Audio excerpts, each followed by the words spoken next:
This is the Project Management Podcast. We bring project management to beginners and experts. Find us on the web at pm-podcast.com or send your emails to info@pm-podcast.com. Hello and welcome to episode number 153. I am Cornelius Fichtner. This is the Project Management Podcast. Nice to have you with us. Let's do the following exercise together.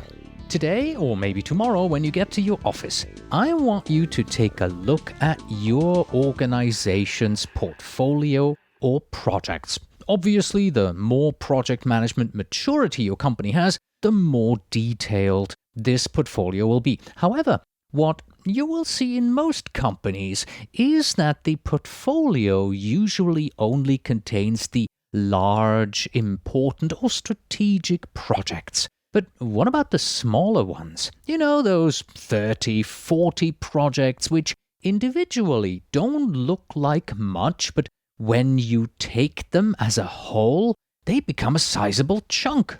Often they are missing in the portfolio because they are not important, would take too much time to keep track of, or have too small a budget, or a million other reasons. Because of that, they are not on anyone's radar. But small projects, while often overlooked, are still a crucial part to a company's success, and they will cost you a lot of money if they are managed improperly. This is the premise of our discussion today with Kurt Finch, CEO of Journix. We discuss how he defines a small project, why we tend to ignore the small ones, how he recommends that we manage all of these small projects that fly around. We look at the 3 key best practices that we must implement on a small project in order to be successful, and what you can do today to improve overall management of small projects in your area of influence in your organization. This episode of the Project Management Podcast is sponsored by the PDU Podcast, which is our sister podcast. It is a convenient way for you to earn unlimited PDUs. Get project management webinars delivered to your portable player like an iPod, Zune, BlackBerry, and earn at least 1 PDU every month. With the PDU Podcast, there is no need to go to a classroom. You don't even have to sit at your computer. Instead, enjoy the freedom of earning your PDUs anywhere. Simply download the webinars to your player and play them wherever you are, for instance, on your commute to work. Your PDU podcast puts you on autopilot for your recertification. Visit pducast.com. That's pducast.com. And now, let's get started with our main interview. Kurt Finch is the CEO of Journix, the first company to provide web-based time tracking, project accounting, and resource management solutions that guide customers to per-person, per-project profitability. Kurt earned his Bachelor of Science in Computer Science from Virginia Tech in 1987, and he has been creating software or managing software teams ever since. After stints at McDermott International and IBM, he helped launch TKG, a venture-backed firm that was acquired by Veritas, now Symantec, for over $40 million. Kurt created the world's first web-based timesheet application and the foundation for the current Journix product offerings in 1997, and he has co-authored 7 patents on behalf of Journix. He is a frequent speaker at major events and conferences, has many articles published in numerous business magazines, and his latest book, All Your Money Won't Another Minute Buy, Valuing Time as a Business Resource, is available in most online bookstores. Kurt authors a project management blog at project-management-blog.com. Enjoy the interview. The Project Management Podcast's feature interview. Today with Kurt Finch, CEO of Journix.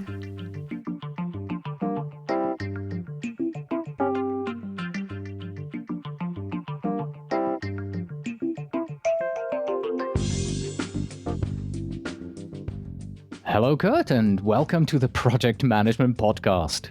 Well, thanks for having me. I appreciate the opportunity to be here. You're welcome. So we want to talk about the topic of what mismanaging a small project will cost your organization. So let's begin at the beginning here. What is your definition of a small project? What are the factors that you measure to determine project size? I interview people. I'm writing a book about project management and resource management, and I'm interviewing project managers all over the world for this. And when I ask them that question, what I usually hear back is less than 10 people involved, usually less than 5, less than 3 months long. Something that can be managed with emails or an Excel spreadsheet that doesn't really require complicated tools like Microsoft Project or worse, Primavera, those kind of things. Mm-hmm. Do you agree with those measurements? Sure. I think that sounds fine. One of the people I was interviewing works for a company that builds nuclear power plants and repairs nuclear power plants. Do they even have small projects there? They do, but they have Primavera software in there, which is a great project portfolio management tool for building Hoover dams and for rebuilding the Panama Canal or for building a nuclear power plant. But when they're trying to go manage small IT projects, it's really not the right tool for the job. It's sort of a sledgehammer to kill a fly kind of a thing. So they have small projects, and because they can't fit them into that tool that they've paid for and they're dedicated to, which is working quite well for the building of nuclear power plants, they find that the small projects get sort of managed in a haphazard manner and they kind of fall down.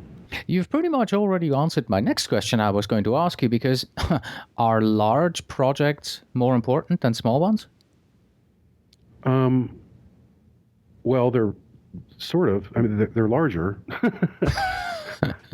You don't want to mess up the building of the nuclear power plant, but at the same time, your company can't run if the IT projects aren't getting done well, right? So it probably comes down to an 80-20 rule. Is 80% of the cost of the labor in your company tied up in doing the giant projects, or is 80% of the labor of your company tied up with getting all the small projects done that keep the company running?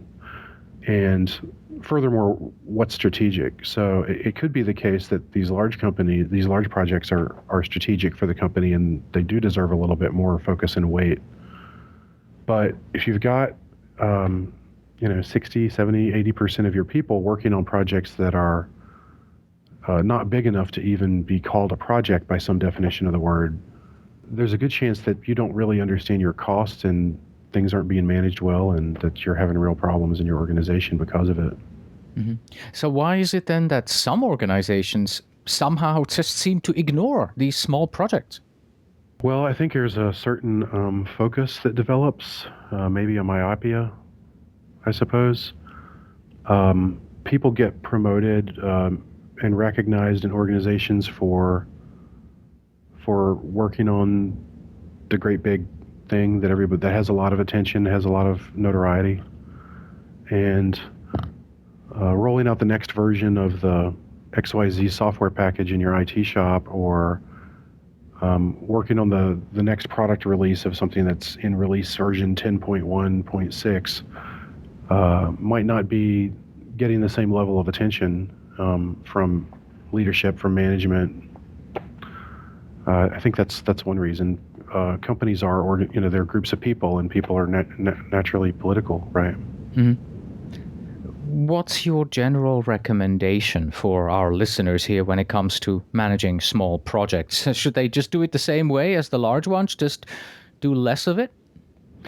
One of the guys I interviewed is, I wish I could remember his name right now, but he's in the post office in St. Louis, one of the central post offices, and he runs a bunch of projects there.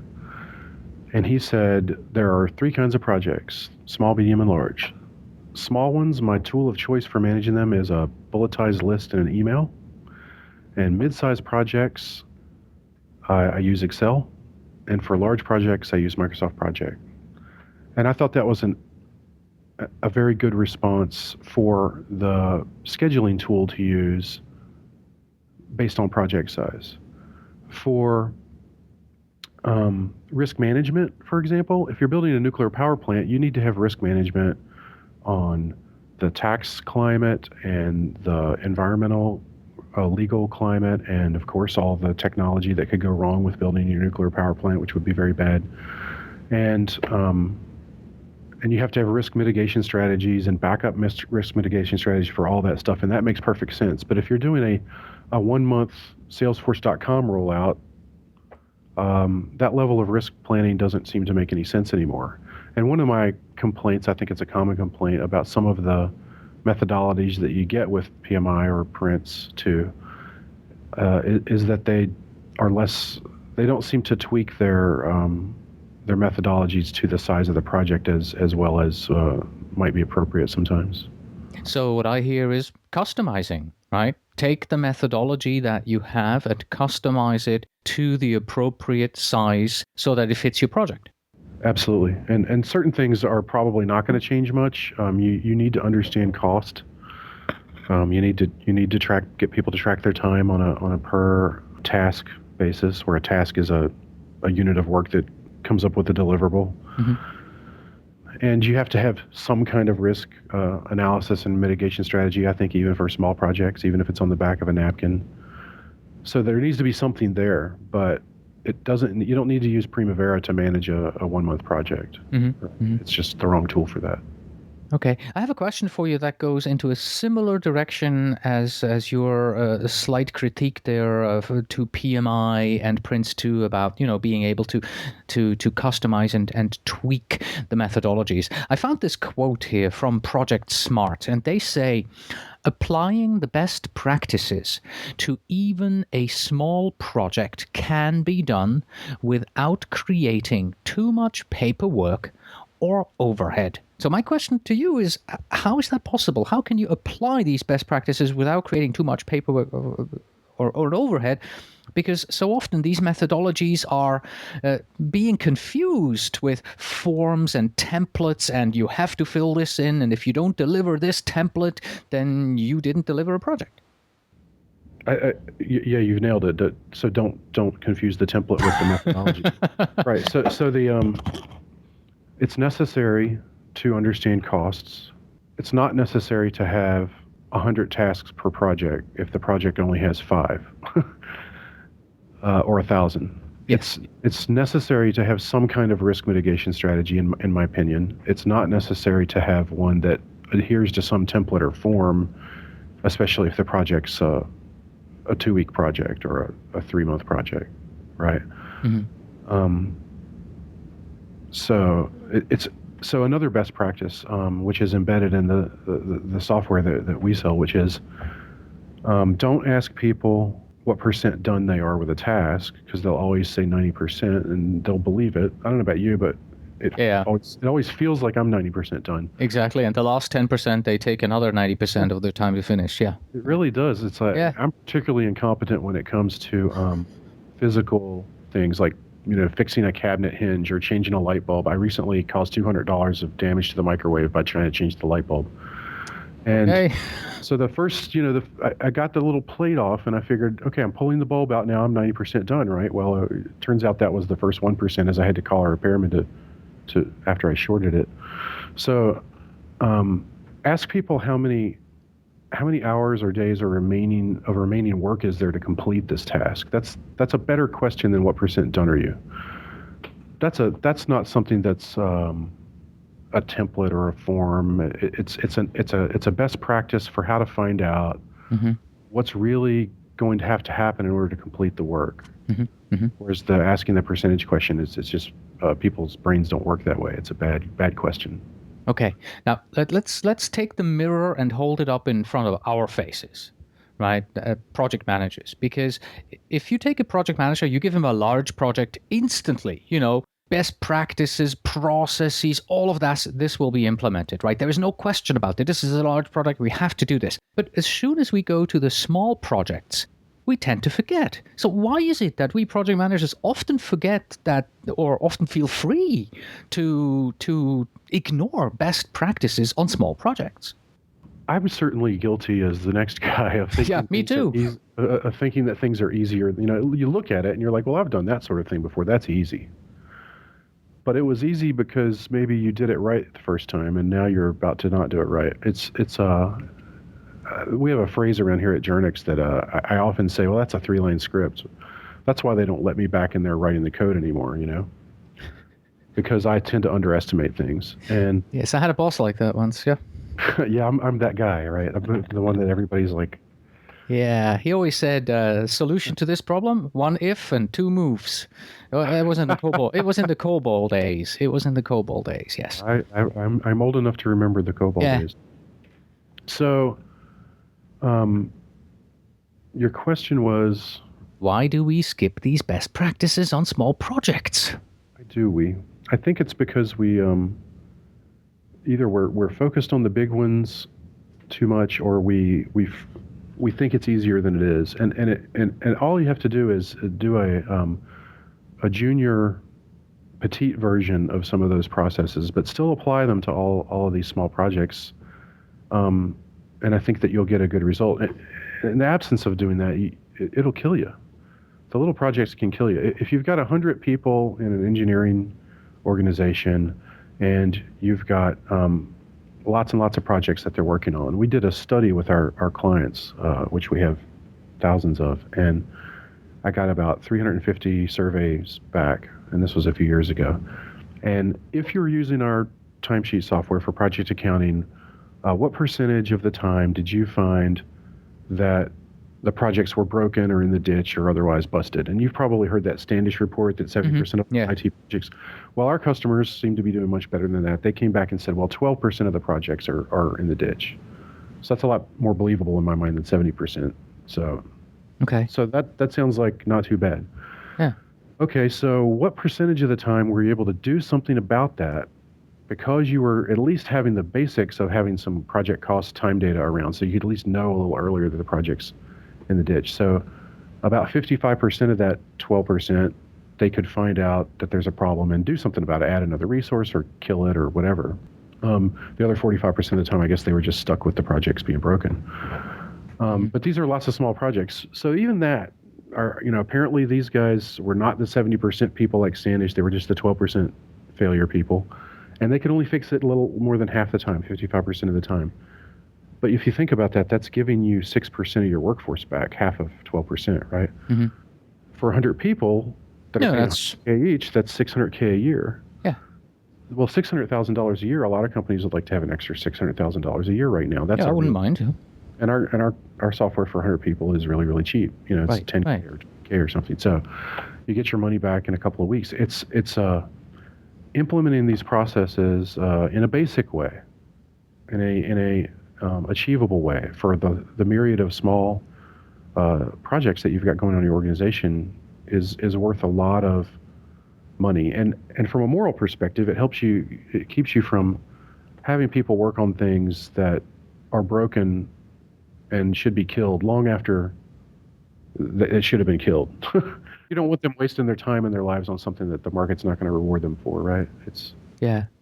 Now, I'm very glad that you switched over to your product, because I was going to ask you a couple of questions about it anyway, and how it helps to, stop mismanaging these small projects. You mentioned that you've asked your clients, whether they were able to figure out whether or not their projects were in the ditch. What kind of solutions, though, do you have in your Jernix software solution? What kind of, processes or I don't know, tools that enforce that project managers employ best practices on these small projects?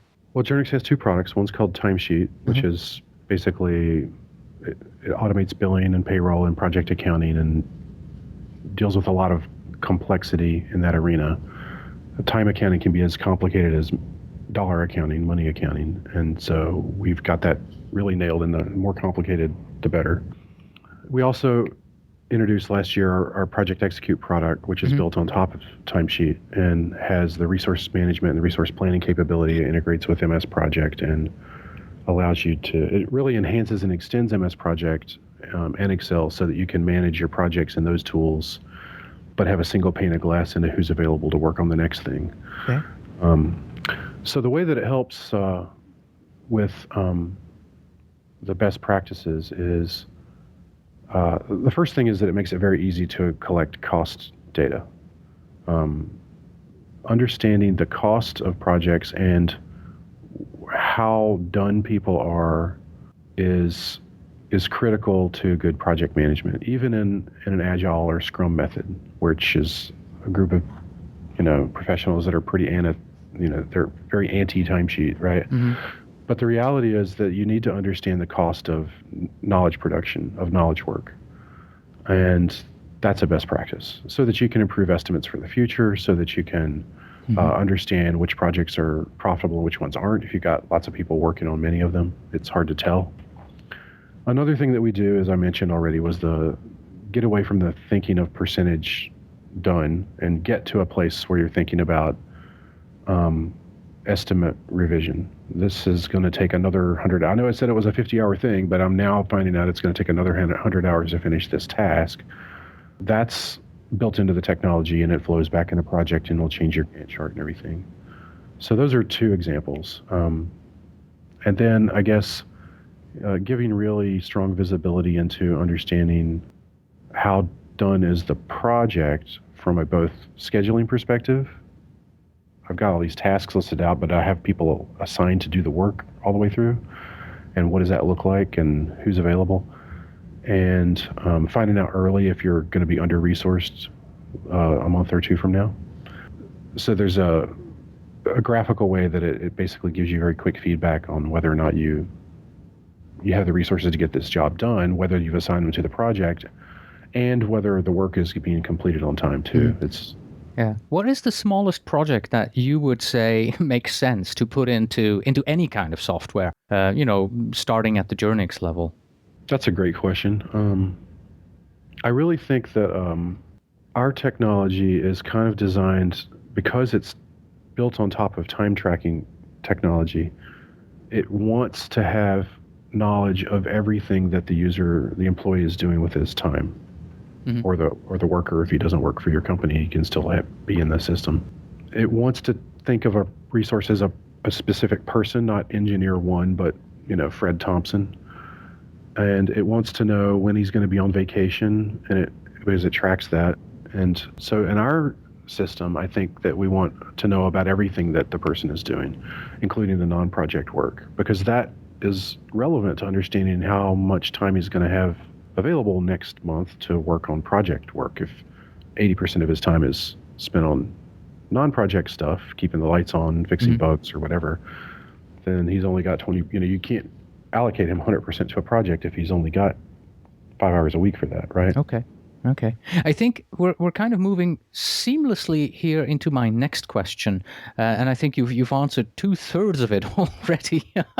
Because in an article that you wrote on the topic of mismanaging small projects, you mentioned that the 3 key best practices that we must implement on a small project to be successful. And what I'd like to do is I'd like to go through these, although I think you've already touched upon 2, and you can go a little bit more into detail about your arguments and explain to us why you think it's so important that we use them. They are tracking actuals.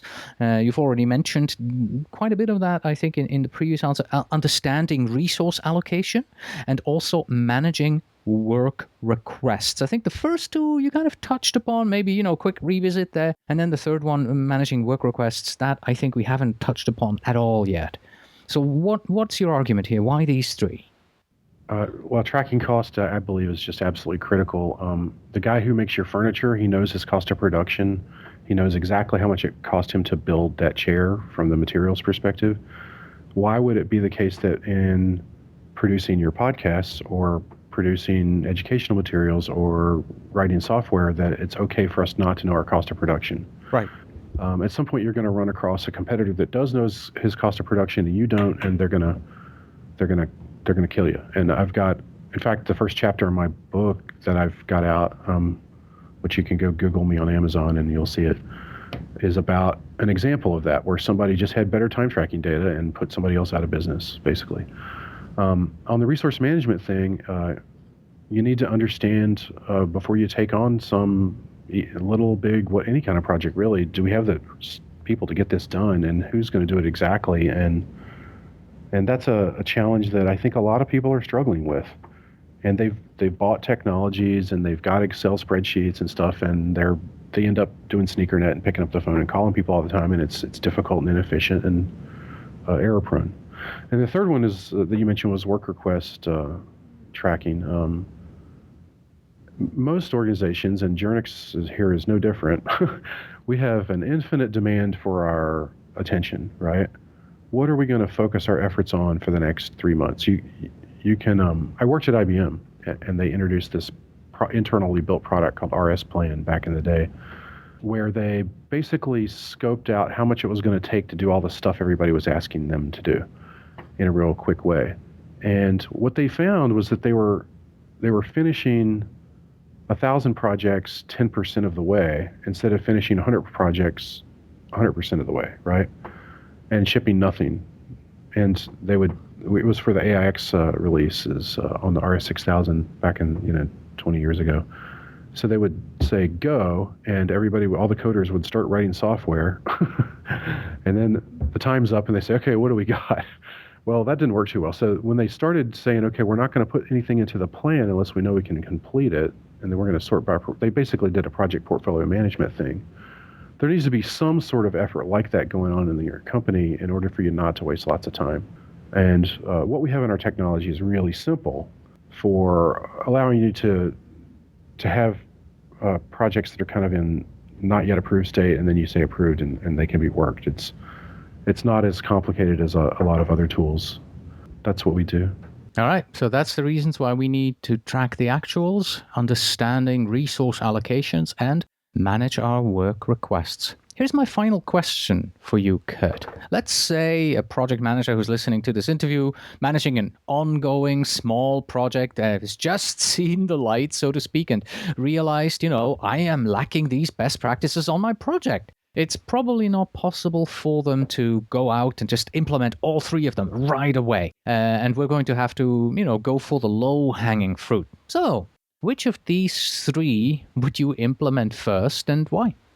I would always encourage people to start with implementing time tracking first. And even within that, I think that there's sort of 5 stages to understanding your costs on a per project, per person basis. So you start with get something in there so that people can basically track their time, and you can start to get some feel where most of the employees are tracking most of their time for most of what they're doing.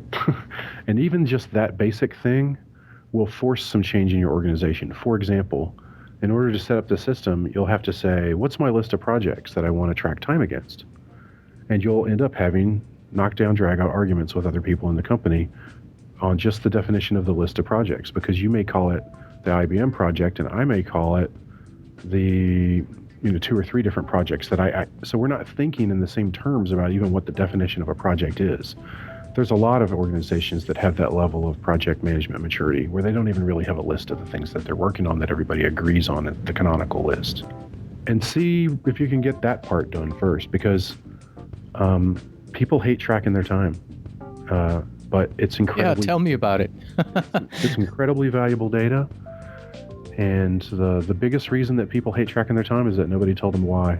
And nobody told them, hey, we're tracking time because we're going to do this with the data, and we're going to bring you into the process and show you how we're using the data.